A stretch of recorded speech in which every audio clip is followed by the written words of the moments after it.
Hello and welcome to another episode of Invalid Entry. My name's James Taylor and today we're going to be talking about how data is encoded into radio waves and how we transmit data from one computer to another computer, especially in the amateur radio context.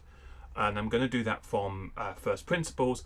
This does still apply to more advanced data modes, although it becomes a little bit different if you're talking about how mobile phones talk to the mast or how commercial radio links work.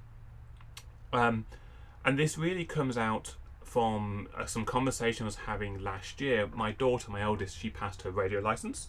And in that course, in the UK, we have a foundation license, which is a very low level, relatively straightforward to pass license, where most of what you need to know is about how not to cause problems, how not to cause interference, and a very basic technical understanding, mostly for safety of you and other people.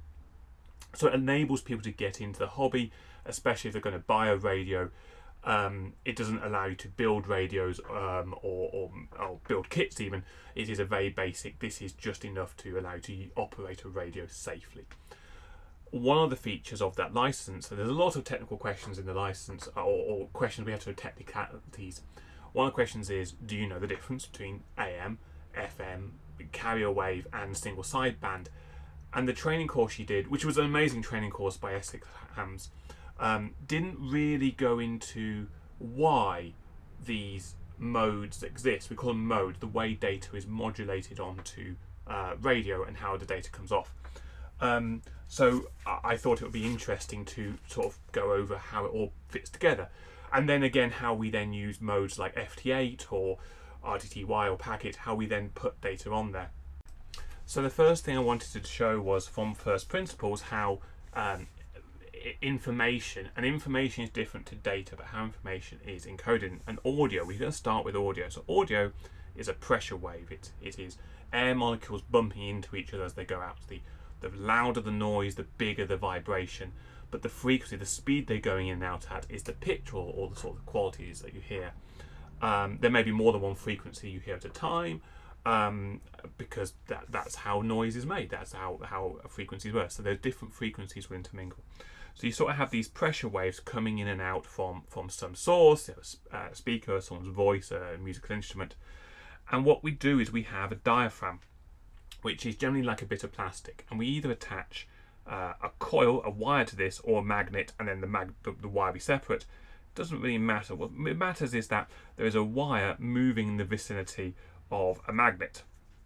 Now, when you move a bit of metal near a magnet, although when you move electrons near a magnet or move a magnet near free electrons, it will cause a current to move. It will cause a voltage. It will cause a mechanical force on those electrons, which then causes an electrical field and so on. And this is the principle that we're going to exploit here, is that as this vibrates in and out at those frequencies of the voices, we're going to generate electrical voltages across that wire. So we can detect that, we can amplify it from an analog perspective, or we can detect it from a sampling digital mode and say the voltage this time is this and the voltage another time. So we're going to start getting voltages coming in and out, and the voltage peaks will depend on how far the diaphragm or how fast the diaphragm is moving.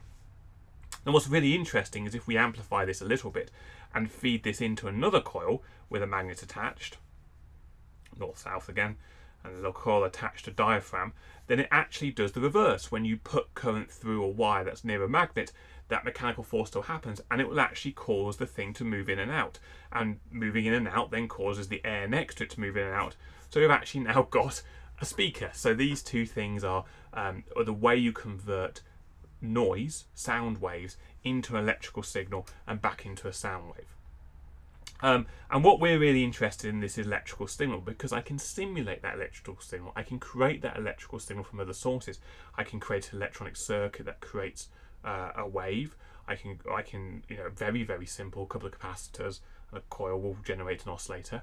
There's some excellent videos by Luckman No Computer on variable voltage oscillator, or VFOs, variable frequency oscillators, where he uses LEDs to control how fast they oscillate to make music. So I can create these waves. I don't have to capture it from a sound, and that's going to become key to what we're about to do. The next really interesting fact about electrical waves is that if I have two frequencies and I add them together, what you end up with is the sum of the voltage at every point.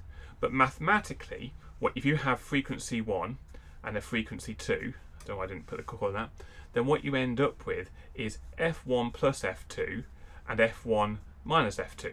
You end up with the original parts as well. So if I have, and thinking about this as a spectrogram, if I have a frequency here and a frequency here, I end up with these, where that distance is that distance there and that distance there. So if I add a frequency to another frequency, I end up with the offset.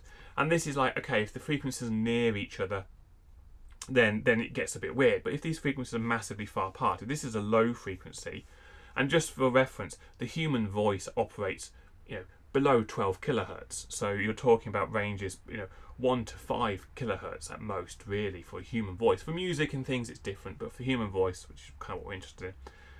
And over here, we might be talking in megahertz. So if I want to add human voice, and if I look at the spectrogram of a human voice, if I sort of look at the frequency distribution, we're going to get a little bit of paper at this point. The human voice, if this is 0 and this is lots, the human voice operates in this sort of area. It looks something like that. And this is the amplitude of the different frequencies. So this is frequency, amplitude of it. The low frequencies here, anything below about 500, you don't really hear, you more feel them. And everything over the top, you begin to trail off and not hear, up to about 20 kilohertz. Certain people can't hear that high, generally older people, because your hearing does go, your sensitivity goes, and also people who work around machinery, people who just drive cars all day every day will have a slightly different hearing response to people who don't, because their hearing does degrade over time. So this frequency range of 0 to 12 kilohertz or whatever, you can then add to a frequency higher. Each one of those different frequencies, you can imagine there's lots of little verticals here of those frequency responses, and they get added to your spectrum. So if I've got a radio wave at maybe 14 megahertz, okay, I'm going to make a very pure radio wave, a very pure signal. Sorry, not a radio wave yet because I haven't stuck it into an antenna. A very pure signal. When I start adding these frequencies on, I start getting this signal here, which is going to look like this. Yeah? But I also get the inverse of the signal here. And this is from 13.99 whatever, because it's in kilohertz.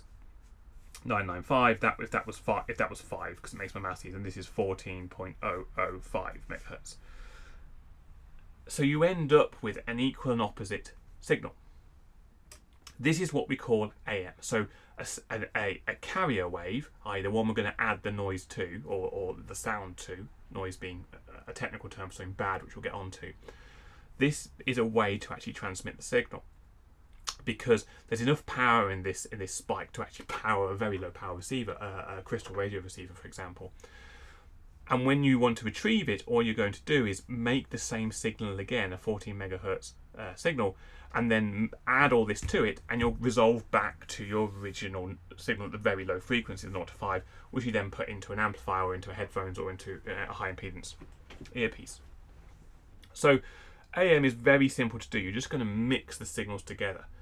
There are some advanced techniques you can do for this, such as super heterodyne receivers, where you actually go to an intermediate frequency first and up to a higher frequency. And you do that for technical reasons, because of the way that the electronic components work, the way that they respond. But fundamentally, you've gone from noise in to something which could be transmitted. You can put that into an amplifier and into an antenna, and it will get transmitted and it will be received. The problem is, this is using, if I've cut it off at 5 kilohertz, 10 kilohertz of bandwidth. I'm using 10. No one else can transmit on these 10 kilohertz. So if you're using quite narrow bands, or you want a lot of people to talk at the same time, you're going to be interacting. And this is fundamental to a question my daughter asked me, which is, which mode is better? And AM mode is fantastic, because we're going to talk about something called noise. Noise is electrical noise in this circumstance, which is background, radiation from everything: lightning storms, car engines, the fridge. Some of it's local, some of it's transmissions from the other side of the planet which are just bouncing around, some of it's cosmic radiation. It's just noise. There's a background level of noise, okay? And the background level of noise might look like this. And you might get the occasional spike of noise on there as well, which could destroy your signal. What's interesting about this method is that you actually, when you resolve it, you only look at where there's an equal and opposite. And because this noise has not come in over here, there's a lack of a spike here. That means that won't actually affect your hearing signal. You won't actually affect your input signal. So AM is actually noise resistant, which is a great feature, because it would have to be the fluke, the random chance of the noise spike happening here to actually cause that to come back. Upside, noise resistant; downside, wider bandwidth. The next problem is the power. Most commercial radio stations are licensed to transmit excessive power for their purpose. So they sort of look at where is the area you want to transmit to, and then you put the power that they're allowed to transmit at higher than that, and that counteracts noise. When you look at amateur radio, we're capped. All licenses have different caps. All different countries give different power caps to their licensees. So, for example, in the UK, a full radio license is capped at something like 400 watts for most purposes. In Germany, I think it's 750 watts. You can get special licenses to go beyond that. For foundation licenses, it's like 10 watts. So different licenses, different countries, different requirements, different tolerances to breaking the rules as well. There is an ongoing, I was taught that there was something called the Californian kilowatt, which is Californian people can transmit 1 kilowatt, which is more like 10. So different tolerances to breaking the rules also happens. But yeah, you can transmit at your maximum power. There's problems with transmitting at higher powers. So a lot of people, myself included, try to transmit at lower powers. So even though my license lets me transmit at 400, I am actually transmitting at more like 10, sometimes even 8 or 5. It's called QRP, because I'm trying to go further with my power. The power is the total area underneath your transmission. So in this mode, it's all of this plus the spike and all of this.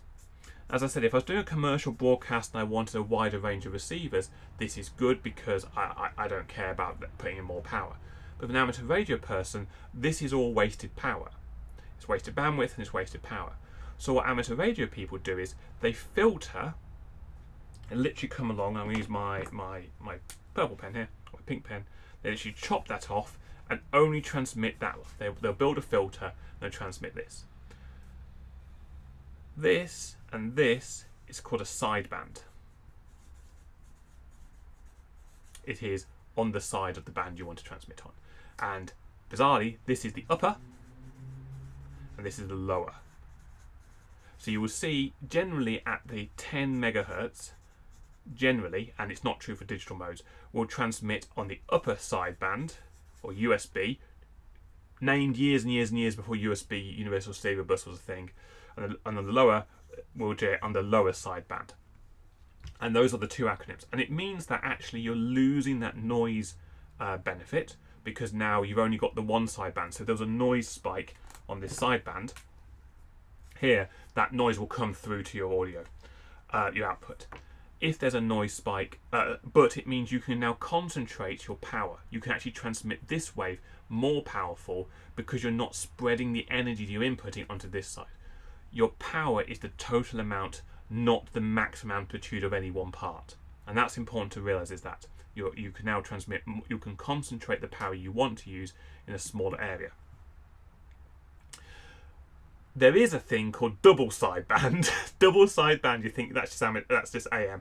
Double sideband is just where you remove just the carrier wave. And again, you use double sideband to retain that noise cancelling effect without the power. So the power spike of the AM is always much higher than the data, the information you're putting onto it.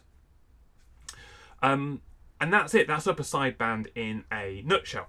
Now, you may hear things like modes of upper sideband, sometimes called packet and digital, on the rig, and that's purely in how it's manipulating the width of this distance, how big a sideband before it filters it out, and sort of how it amplifies the various different components inside it.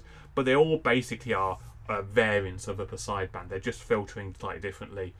The way it's generated is basically upper sideband. So if you put yourself into packet mode, it may be that it's reducing the amplification from voice or changing how the gains and the filters work. But it's actually just upper sideband or lower sideband, depending on what frequency you're on. FTA always transmits in upper sideband. Other things like packet you do swap to lower sideband. If you're in the wrong mode, some data modes will detect it there when they're transmitting data. It sort of a flag as to which is the lowest bit and which is the highest bit. And if you're in the wrong mode, detect it. And some modes won't. Some modes will go, oh, this is gibberish now because you've transmitted the audio backwards. So yeah, that is in a nutshell. Now, when it comes to data, let's get back to data. In the first diagram, we showed we can generate different frequencies here and then turn them into audio, mix those with a radio signal to get audio. So it's very much audio focused. And that's really the basis of a modem. Like we sort of think about the audio, but we don't ever actually have to go to audio. Now we do often play it off. So I have some kind of computer program. This is obviously a computer. And out of the audio jack, I'm going to plug into, or I actually use a special sound card, which gives a very slightly different frequency response to a normal sound card, because a normal sound card is designed to play music nicely. I don't care about all those high frequencies. I only care about 5 kilohertz or 10, 12 kilohertz of audio. So my sound card generally is here. So I'm going to generate try to generate very pure frequency noises. So I might generate something on the spectroscope that looks like that, rather than what you'd expect from music, which would be all over the place. You know, it would be up and down, have loads of valleys and troughs. I want to be either on or off at each frequency that I'm transmitting on. And I want to swap very rapidly between those, because this may mean an A and then another frequency. So if I draw over the top of the same one a different letter, you might say this is a B, for example. So you might encode data in different ways. Often it's done in phase shift, something called phase shift keying, where you're actually moving the node between 2 points. It's just in a 1 or a 0. Slightly differently to Morse, there is something called phase shift Morse, phase shift keying Morse, which is a bit weird. Anyway, that goes into my audio input of my radio, which treats it just like audio at this point, but it's never actually been speaking out. Now I may also put that into a speaker, because I like to listen to it, and you can actually hear the data going in. And then that goes plugged into an antenna, which transmits it around the world, everything you want to do. When you're looking at FT8 especially, it's been designed to work in a very narrow band. So this is a case of 5 kilohertz, and this is the thing. You'll try to transmit in a band that wide. That's the bandwidth you're using. And when we talk about bandwidth, often in modern computing, it's like, oh, I've got, my ADSL has this much, or my fiber has this 500 megabytes bandwidth. It goes, no, it does 500 megabytes a second. How much bandwidth is literally the width of the transmission you're using. When you have a dedicated cable, i.e. sometimes a hub, you don't really care about sharing that, but you can actually share the cable with another service. In this case, the ether. It's not an ether, but the wires for other people. So you'll see other people transmitting over here, there'll be someone transmitting over here, and there'll be someone transmitting over here. So you can hear lots of people, upwards of 40 people in 5 kilohertz, all talking at the same time. When I'm not talking, the reverse happens. I'm receiving radio, I'm converting that into a 0 to 5 kilohertz kind of audio signal, or it's not an audio at that point, it's just electrical voltages at 0 to 5 kilohertz, and then put back into the computer. And my software can now decode this in parallel. It can now look at all these things and decode what everyone's talking at the same time. And then you start building monitoring systems. You start building, say, watch for people doing CQs. You start building automations to automatically reply. This is where all the fun stuff comes in modern, almost like competition mode. So I want to talk to people really rapidly. But that data is basically just frequencies shoved into the audio and then treated like it was audio. As far as the radio cares, it's audio. Now we do actually in modern rigs tell it it's not voice, because often there's things like automatic gain control. When you're producing a audio, when you're producing a very sharp transmission like this, the rig, and it can do something called over modulation, and what that means is that instead of getting a nice thing like this, you're actually getting something which ramps up and ramps down. This power here can be an interference into people trying to transmit next to you. It can also mean that your signal doesn't decode it, because inside of this you might have a signal like this and a signal next to it like this. You want receiver to be able to distinguish between these two signals. So if you're over modulating, that is a problem. It's also a problem if there's another transmitter too close to you. You may not be able to resolve their signal because it's too powerful. And also it will deafen people on either side. And I've had this problem with a transmitter in Germany, which is 1,000 kilometers where I live, but it was so powerful, its signal was so strong, it was actually taking out half of the, it was sort of spreading over the 5 kilohertz range. They were really low down, but their signal when they transmitted looked like this. And it meant I couldn't hear other signals in that area, because there was, whenever they talked, it was so powerful. So you've got to be aware, and you can't tell unless you have another transmitter or another amateur radio person telling you, hey, you are causing problems. You can't tell. So it is part of our responsibility to tell people, hey, by the way, it looks like your signal's too powerful. It looks like you've got a modulation issue. It looks like you're not doing a clear, clean signal. Because they can't tell. If you try to listen to your own signal, you will see overmodulation. It's just whether or not you'll see that overmodulation a kilometre away, or 100 kilometres or 1,000 kilometres away. So that's it. That's a relatively short video about how we get data into a radio, as a very theoretical process, how we get data into a signal. Now, if you want to talk about how we turn an ABC into frequencies, that's a whole topic. There are many, many different ways of doing that. And again, the question, which is best? And he says, well, it depends what your requirements are. So just like we said here, is AM or single sideband better? Depends what your requirements are. If you want to transmit to, if you want to broadcast to people with a varying amount of resync, and you have no power limitation, and you don't care about other people in your band, then AM is good. If you want to talk to people over a much longer distance with lots of people sharing the band, single sideband is better, or digital data modes are better. Interestingly, we are moving away from AM, a lot. We're moving away from FM. FM is cleaner and can be more constricted as well. We're moving away from that into digital data modes, digital voice modes, which is where you take audio and you convert it to binary ones and noughts, data, and then you transmit that data. And you can then compress the bandwidth even more with error correction, not built into the radio signal, but into the data. So you can do things called hamming, and do things like check bits. Say, hey, in the last 5 bits I sent you, it should have added up to this, and you can kind of work out if you had a spot on noise, you can error correct and repair the signal coming in. So there's various different techniques coming through, which allow us to do really cool stuff inside the radio. But yeah, I thought it was really interesting that when you sit there going, what is single sideband? Instead of just ticking the mark saying, I know what single sideband is, saying how it exists, why it exists, and why it's one of the fundamental use cases, because it's so easy to make by making an AM signal and then just filtering off the audio below that point or above that point, and then amplifying what you have left over to maximize your power used for information as opposed to power just used for the signal. And that's it. So if you enjoyed this video, please hit a thumbs up. If you've got any comments or any feedback, stick it in the comments below. I know some of you commented to me personally after the last video, and I really appreciate it. I really like getting the feedback, because it lets me know what if you want more of or what you want less of. And hopefully if you hit subscribe, you'll get another one of these in a couple of weeks or so. So thank you very much, and I will see you in the next episode.